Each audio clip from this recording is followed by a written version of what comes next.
Carl, it's Miss Hogg here. I am at a local business in our community to talk with the owner. Let's see what she has to say. Hi. Hi. I wonder if you could tell us who you are and what you do. Okay, my name is Lois, Hammamoto, and what we do is we run a small business. It's a family business. My sons and I run the business along with our worker, Alejandro. We used to have a much larger crew before the pandemic. Okay. And after the pandemic, it's just us and Alejandro. And we're doing it. Nice.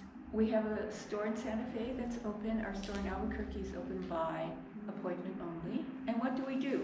Yeah. We make organic sleeping pillows, cotton, kapok, wool, woolly bolas, latex and wool, buckwheat hull, millet hull, and dual-chambered pillows that have hulls and wool. Okay, so you make lots of pillows here. We make lots of pillows. And what is this fuzz I see on your fleece? Oh, yes. The fuzz you see on the fleece are two kinds. One is kapok. I was just making a kapok pillow for an Eagle store in San Rafael, California, one of our larger customers. And also there's wool fuzz on here because I was making a wool topper earlier and tufting it. Okay. And a wool topper goes on top of your mattress, and it's just the most delightful way to have a good night's sleep. Nice. So will you tell us, what is kapok? Kapok is a fiber that comes from the seed pod of the kapok tree. The Latin name for the tree is sepia, and the tree grows in warm areas. Our kapok comes from Sri Lanka, but kapok also grows in Florida. Okay. And one can see a kapok tree in California as well. Okay. But there's no kapok industry here. And so most of it comes from Sri Lanka. Some kapok also comes from Thailand and from Malaysia. Wow. Okay. And those countries use the kapok a lot for their bedding. They make mattresses out of kapok. And do you make mattresses out of kapok? No, we don't. You don't. And do you make mattresses here? We assemble mattresses at our warehouse across the street. Okay. We assemble latex. We assemble what is called a hybrid mattress with coils in the bottom and organic latex in the top. And then we also assemble an all latex mattress. Okay. And do you guys still make futons? Every now and then we will make a futon, yes. Okay. And do you make meditation cushions still? And we make lots of meditation cushions. So do you sell in places other than Albuquerque? Yes, we sell all over the country. And how do people find your products if they don't live in Albuquerque? And they go to our website, sachiorganics.com. Okay. And we have a website for our meditation cushions. It's called bluelotusyoga.com. Okay. So some of the students might not know this, but I used to work here. Years ago, I used to sew for Miss Lois. Mm-hmm. And I'm wondering, do you have seamstresses here in the building anymore? Not anymore. Currently, no. Because of the pandemic? As a result of the pandemic, we have scaled back. Okay. You make meditation cushions, you make futons. Oh, I know what I wanted to ask you. So you said this is a family business, you and your sons. Mm-hmm. So how did this start? Okay, it started in our living room about 41 years ago. And sharing a play space with a toddler and a nursing babe. The nursing babe is now our CEO, and the toddler does our websites and all of our graphics. Okay, wow. So how many years ago did you say that was? 41. 41 years ago. So this started in your family room, Mm-hmm. and then now you have 2 stores and a warehouse. Yeah. And you sell all over the world. Just about. Oh, and we also sent a cushion to Russia. We were quite excited to send one to Moscow. Oh, wow. We've done Moscow, Bahrain, a lot to United Kingdom, some to Australia. So you send your products all over the world, not just all across the country. Yeah. That's amazing, and it started in your family room. And it started, 41 years ago. So do you feel really proud of yourself? Yes, I do. And I mostly feel proud of my children because they're the ones who have taken this business from the cottage. You know, I generally have a cottage mentality. I like to do things slowly and on a small scale. They like to do things the modern way, on a large scale. Okay. So we're also on Amazon.com. And I'm most proud of my sons because they have really taken our business from a small cottage industry to one that stands up as a viable small business. You know, we do a little over $1 million a year. Wow.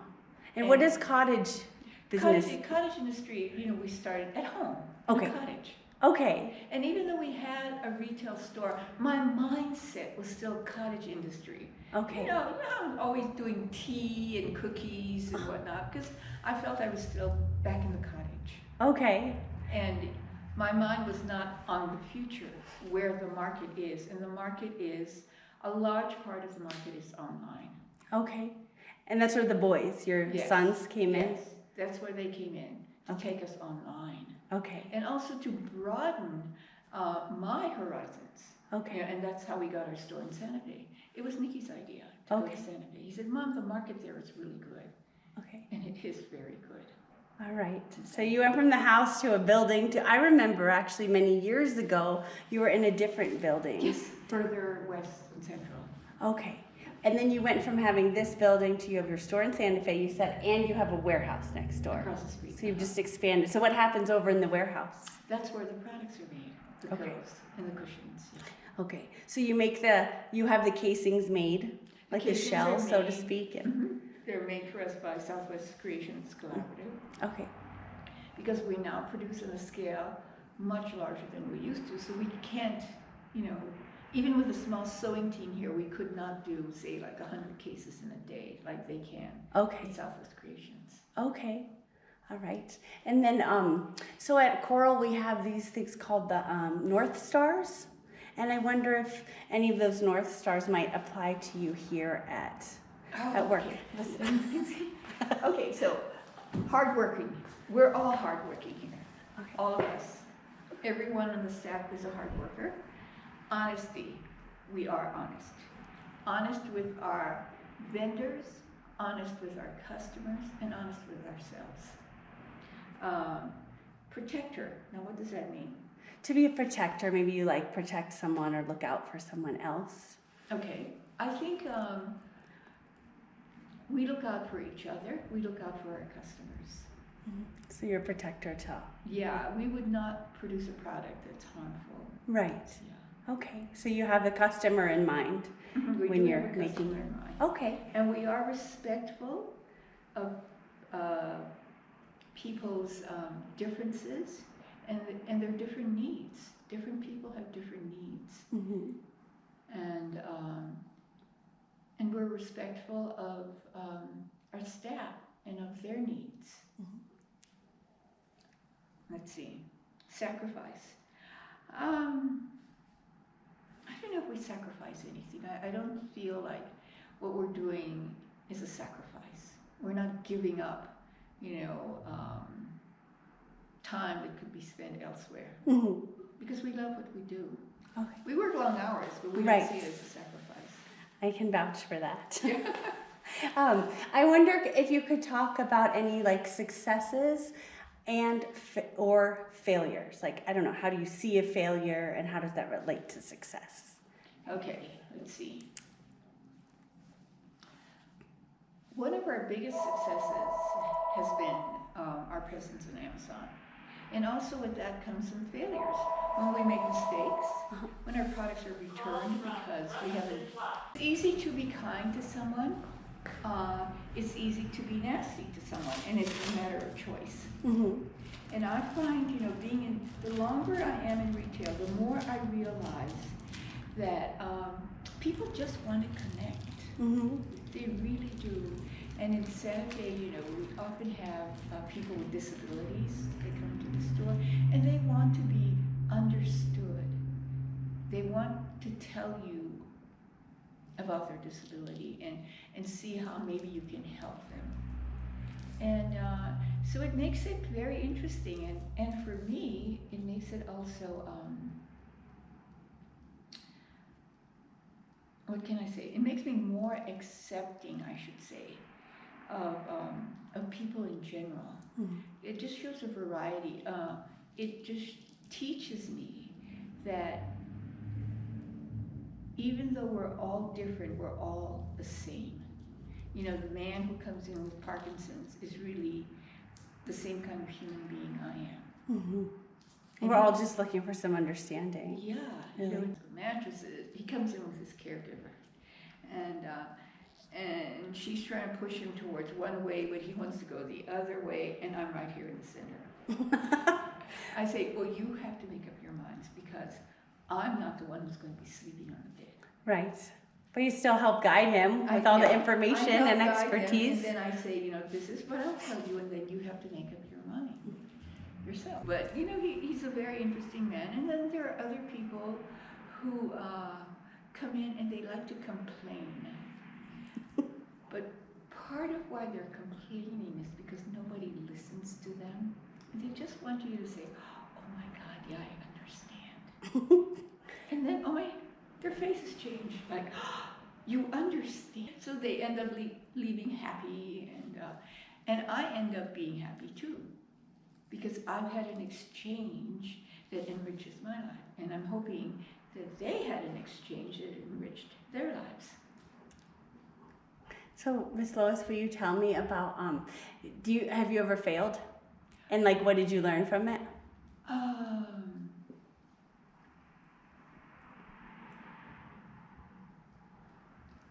Yeah, I failed in trying to make some products that I didn't know how to make and I thought I could make, but I couldn't. So I had to end up saying, I can't do this. I don't know how to do this. Did you feel like you learned something from that? Yeah, I tell you what I learned. I learned that I have limitations and I should just accept them and move on. Okay. You know, I can't, there's some things I just don't know how to do. And it's okay to admit it, huh? Yeah, and maybe I can learn, or maybe I cannot learn, or maybe I choose not to learn. And sometimes I want to learn, and sometimes I don't want to learn how to, you know, do something different. There's one thing I've decided I'm not going to learn is HTML. I'm not going to learn how to make a website. Oh, okay. Well, that's what one of your sons is for, right? Right. I'm not going to do that. So just knowing when to say no, that's an important part of business, huh? Mm-hmm. But you can't do everything. Right. You have to know your limitations. You can't do everything. And then so you find people to help you. Okay. And they're usually willing because, especially if you find someone who's really good at what they do, and you ask them to share that talent with you. So is there anything that you, well wait, I won't first before I ask that question. I'm wondering, are you happy with what you do and what you've created? Generally I'm happy, yeah. And sometimes I feel like I haven't done enough. And then I say, well, my goodness, it's all right. It was so hot this summer, and I thought they're not going to be as spectacular as they usually are.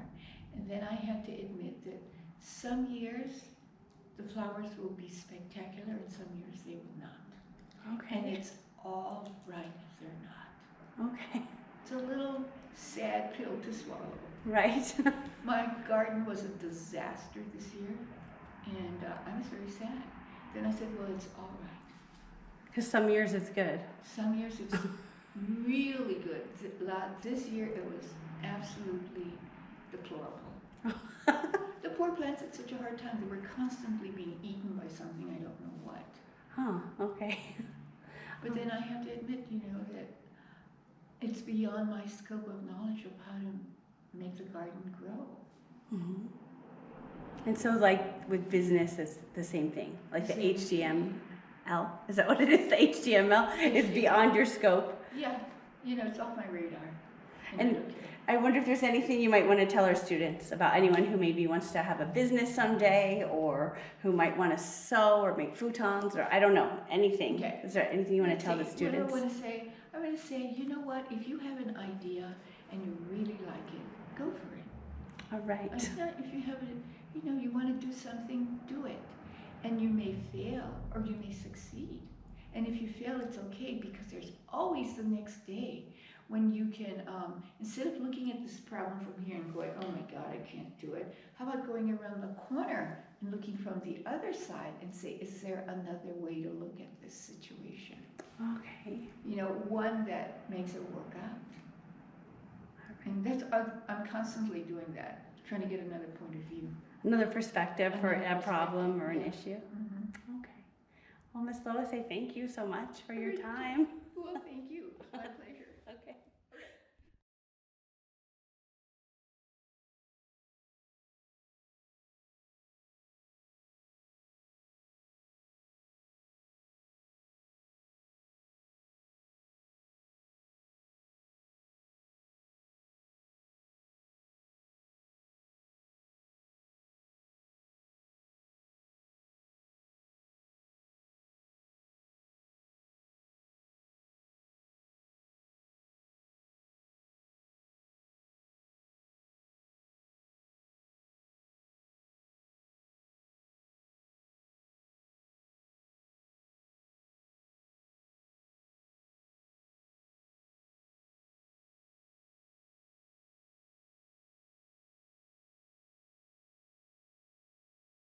Wow, so that sure was fun to get to be with Miss Lois at Sachi Organics and talking to her about her business. Um, what did you think, Miss Berniclaw? I thought it was wonderful. Thank you, Miss Hogg, for taking the time to go there and interview her. That was wonderful. Sure. I really loved how she mentioned not only the successes they've had, but some of the failures that they've had. And I think that's important to remember that anything in life comes with success and failures. And we just have to remember what we keep trying, we learn from our mistakes. Everybody makes mistakes and we just keep going. And I love how she also talked about how small businesses people want to connect with each other. So small businesses help people achieve that in more of a community way. And I think that it's kind of how our school is in our community. We really try to be including everybody around us and even the small businesses around us. So I love how she talked about how it helps people connect with each other. What about you, Miss Mhm. Hogg? What did you think? What did you take away from this?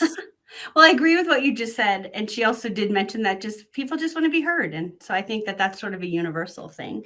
But what I really love the most, I think, is just how she started in the living room. She was in the living room. She had a nursing baby and a toddler, and she was like making futons in her living room. And it's turned into this big, business. They have two storefronts, one in Albuquerque, one in Santa Fe. They have a warehouse. They have to outsource a lot of the products that they have Yeah. made because they can't do it in house.